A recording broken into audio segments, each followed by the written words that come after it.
샬롬, 주님의 평강이 여러분과 함께하기를 기원합니다.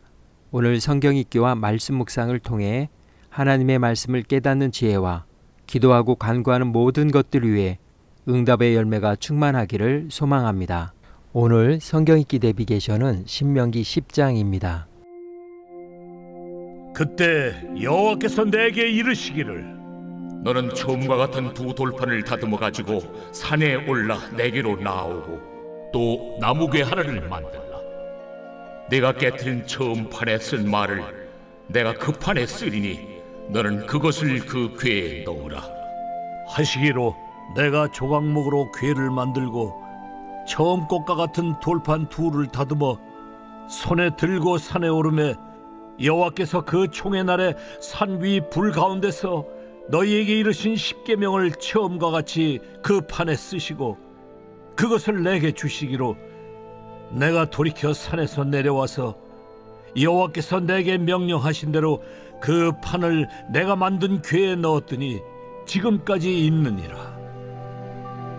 이스라엘 자손이 부에롯 브네아간에서 길을 떠나 모세라에 이르러 아론이 거기서 죽어 장사되었고 그의 아들 엘르아살이 그를 이어 제사장의 직임을 행하였으며 또 거기를 떠나 굿고다에 이르고 굿고다를 떠나 옅바다에 이른즉 그 땅에는 시내가 많았으며 그때 여호와께서 레위 지파를 구별하여 여호와의 언약궤를 매게 하며 여호와 앞에 서서 그를 섬기며 또 여호와의 이름으로 축복하게 하셨으니 그 일은 오늘까지 이르느니라.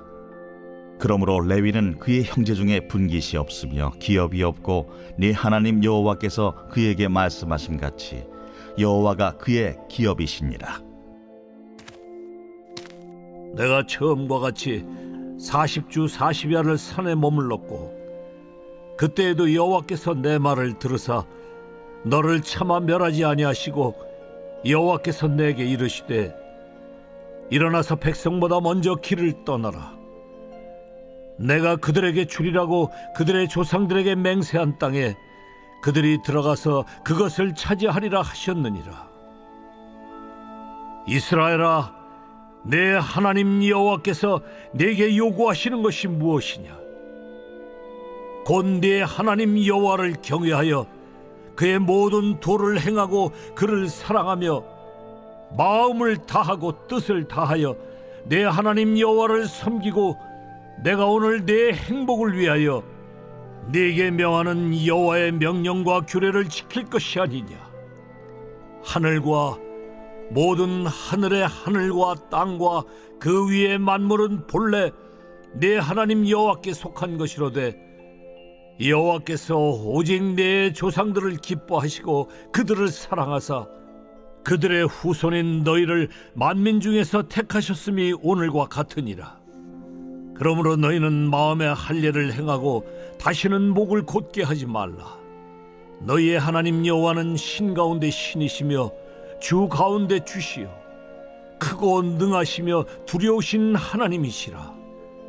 사람을 외모로 보지 아니하시며 뇌물을 받지 아니하시고 고아와 과부를 위하여 정의를 행하시며 나그네를 사랑하여 그에게 떡과 옷을 주시나니 너희는 나그네를 사랑하라.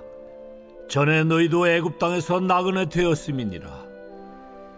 내 하나님 여호와를 경외하여 그를 섬기며 그에게 의지하고 그의 이름으로 맹세하라. 그는 내 찬송이시여 내 하나님이시라. 내 눈으로 본 이같이 크고 두려운 일을 너를 위하여 행하셨느니라. 애굽에 내려간 네 조상들이 겨우 70인이었으나 이제는 네 하나님 여호와께서 너를 하늘의 별같이 많게 하셨느니라.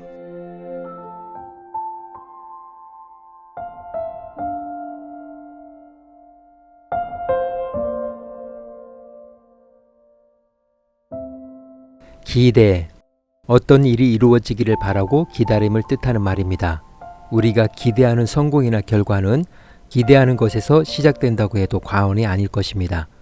기대하지 않으면 아무것도 얻을 수 없습니다. 기대조차 하지 않으면 어떤 것도 시도할 수 없고 시도하지 않으면 어떤 것도 이룰 수 없기 때문입니다. 월트 디즈니는 무엇이라도 꿈을 꿀 수 있다면 그것을 실행하는 것 역시 가능하다는 말을 남겼습니다. 그렇기 때문에 기대와 발전에는 상관관계를 가집니다. 중요한 사실은 곁에 누구와 함께 있느냐는 것입니다. 전 하버드대 심리학과 조던 피터슨 교수는 그에 져서 12가지 인생의 법칙 중 세 번째 법칙, 당신에게 최고의 모습을 기대하는 사람만 만나라 해서 이렇게 주장했습니다. 당신이 원대한 목표를 지지하는 사람들이 곁에 있으면 함부로 행동하기가 어려워집니다. 당신이 냉소적이고 파괴적인 모습을 보일 때 그들이 용납하지 않을 것이기 때문입니다. 당신이 자신이나 주변 사람들에게 좋은 영향력을 주는 선택을 하면 힘을 보태줄 것이고, 그렇지 않을 때는 등을 돌릴 것입니다. 따라서 사소한 선택이라도 신중하게 결정하고 소임과 책임을 완수하기 위해 각오를 다질 것이기 때문입니다. 선하고 건강한 사람들과 함께 지내는 일이 쉬울 것 같지만 그렇지 않습니다. 오히려 문제 많고 질 나쁜 사람들과 지내는 것보다 더 어렵습니다. 몸과 마음이 모두 건강한 사람은 그야말로 이상적입니다. 그런 사람과 가까이 지내려면 강인한 의지와 꾸준한 노력이 필요합니다. 겸손해야 하고 용기가 있어야 합니다. 모든 걸 스스로 판단해야 하고 조건 없는 동정과 연민도 경계해야 합니다. 그래도 당신에게 최고의 모습을 기대하는 사람만 만나라고 피터슨은 주장합니다. 우리들은 매일 하루의 삶을 시작하면서 새일을 향하시는 하나님을 향한 많은 기대와 설레임을 갖게 됩니다. 하나님께서 오늘은 어떤 은혜를 예비해 놓으셨을까? 오늘은 또 얼마나 풍성하고 놀라운 일들이 일어날까? 이렇게 우리에게 하나님을 향한 기대가 있듯이 하나님께도 우리를 향한 기대를 갖고 계십니다. 모세는 지금 이스라엘에게 최고의 모습을 기대하는 분이 누구이신지를 소개하며 어떻게 반응하며 살아갈 것인지를 가르치고 있습니다. 모세는 이스라엘이 금송아지 사건을 통해 하나님의 언약을 깨뜨린 것에 대해 하나님께서 다시 돌판에 계명을 새겨주신 것을 상기시키며 파괴되어 버린 이스라엘과의 언약을 갱신하였음을 전합니다. 그러므로 모압 평지에 앉아 모세의 설교를 듣고 있는 광야 2세대들 역시 하나님의 언약 백성이라는 정체성을 정의해 줍니다. 이 정체성은 하나님의 요구와 기대, 그리고 그들이 미래지향적으로 해야 할 의무를 포함하고 있습니다. 이스라엘의 정체성을 다시 확인시켜준 모세에게 하나님의 명령이 떨어졌음을 선포합니다. 출발하라. 가서 그 땅을 차지하라. 이제 모세는 미래지향적인 관점에서 하나님께서 이스라엘에게 요구하시는 것을 5가지로 요약해서 말해줍니다. 하나님을 경외하라. 좌로나 우로나 치우치지 말고 하나님께서 지정하신 길, 하나님께 속한 길로만 다녀라.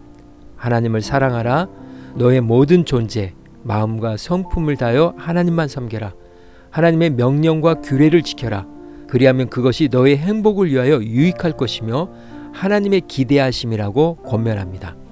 왜냐하면 하나님은 이스라엘을 멸하시기를 원하지 않으시며 이스라엘과의 언약에 신실하시기 원하시기 때문이며 여호와는 이스라엘이 약속의 땅을 차지하시기를 원하시기 때문입니다. 이것이 모세는 이스라엘이 하나님을 적극적으로 순종해야 하는 근거와 이유라고 합니다. 이스라엘은 이 세상 그 어느 민족, 특히 이스라엘보다 훨씬 위대하고 큰 민족들도 누리지 못하는 특권을 누리고 있음을 강조하면서 그 사랑에 대해 어떻게 반응해야 할 것인가에 대해 모세는 마음의 할례를 받아 다시는 반역하지 말라고 합니다. 이는 예식으로 행해지던 할례가 하나님께 전적으로 충성하는 것을 뜻하는 비유로 변환된 표현으로서 마음의 포피를 잘라내라는 것입니다. 즉 무엇이든 사람의 마음이 하나님의 말씀에 순종하며 살려고 하는 것들을 가로막는 것들, 목을 곧게 했던 것들을 과감하게 제거하라는 뜻입니다. 하나님이 원하시는 것은 육체적 할례가 아니라 마음의 할례이기 때문입니다. 모세는 하나님에 대해 이렇게 찬양합니다. 너의 하나님 여호와는 신의 신이시며 주의 주시오 크고 능하시며 두려우신 하나님이시라. 하나님은 세상에 그 누구와도 비교할 수 없는 온 우주의 주인이시자 절대자라는 것입니다. 그 하나님은 우주에서 가장 위대하신 분일 뿐만 아니라 동시에 세상에서 가장 공평하고 인격적인 재판관이시라고 찬양합니다. 하나님은 사람을 차별하여 판단하지 않으며 뇌물을 받는 분이 아니시며 고아와 과부의 인권을 채워주시고 나그네를 먹이시고 입히시며 인간 사회에서 버림받고 소외당하기 가장 쉬운 연약한 자들의 인권과 안위를 직접 챙기신다는 것입니다. 모세는 그의 설교를 통해 마음의 할례는 곧 하나님을 닮아가는 것으로 적용시킵니다. 곧 그들의 하나님을 닮아 소외된 자들에게 자비로울 것을 권고합니다. 마음의 할례는 곧 하나님께 대한 신앙적인 열심과 충성으로 직결되는데 모세는 4가지 표현으로 권고합니다. 주 너의 하나님을 경외하고 그를 섬기며 그에게만 충성을 다하고 그의 이름으로만 맹세하라는 것입니다. 경외하고 섬기며 맹세한다는 이 3가지 개념은 모두 신앙적인 열심을 강조하는 것들입니다. 모세는 여기에 그에게만 충성을 다하라는 말을 더합니다. 그에게 의지하고 라는 히브리어 우보 티그바크는 개역 한글에서는 그에게 친근히 하고로, 표준세 번역은 그에게만 충성하고로 번역했습니다. 충성하다로 번역된 히브리어 동사 다바크의 의미는 들러붙다는 말로 부부가 서로 애착을 가지고 가까이 한다는 것을 뜻합니다. 모세는 이스라엘에게 하나님 가까이 하기를 마치 아내가 남편에게 들러붙어 있듯이 하나님을 경외하고 섬기는 사실에서 떨어지지 않고 지속적으로 그 상황에 머물러 있어야 함을 강조합니다. 그러면서 모세는 이스라엘에게 크고 두려운 일들, 이집트 사람들에게 내리신 열재앙, 홍해를 가르신 일, 시내산에 불과 천둥으로 임하셨던 일 등을 기억하고 조상들이 이집트로 내려갈 때 70명밖에 되지 않았는데 약속의 땅 문턱에 와 있는 그들이 하나님의 은혜로 하늘의 별과 같이 번성하였음을 깨달아 오직 하나님만 찬양할 것을 권면하면서 오늘의 설교를 마칩니다. 오늘 구약성경 읽기 내비게이션은 신명기 10장 기대였습니다. 이 시간 기도의 자리로 나아갑니다. 하나님의 언약을 깨뜨린 이스라엘에게 다시 돌에 새긴 10계명을 주시면서 언약 관계를 회복시키신 하나님은 그들의 정체성과 사명에 따른 기대와 요구를 하십니다. 창조의 숨결로 우리가 회복되기를 원하시는 하나님은 오늘도 우리에게 기대하십니다. 말씀의 교훈을 생각하며 기도의 자리로 나아갑니다.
사랑의 하나님, 우리를 향한 하나님의 기대를 깨닫고 날마다 열매 맺는 삶을 통해 하나님께 영광 돌리며 하나님의 거룩한 백성임을 드러내는 인생이 되도록 인도하여 주옵소서.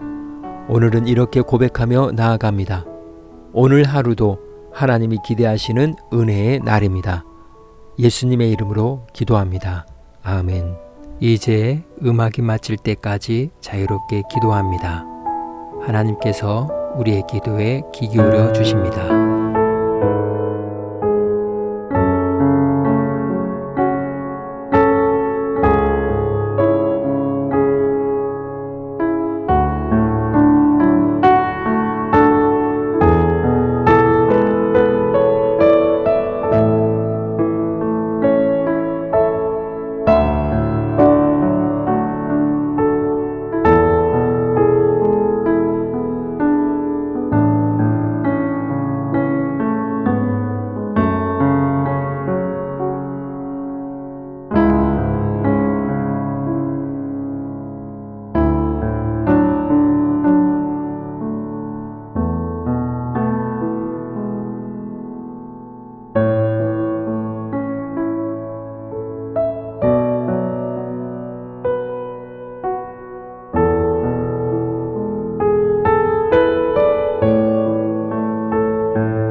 우리의 기도를 들으신 하나님께서 오늘도 동행하십니다. 주 안에서 승리하십시오.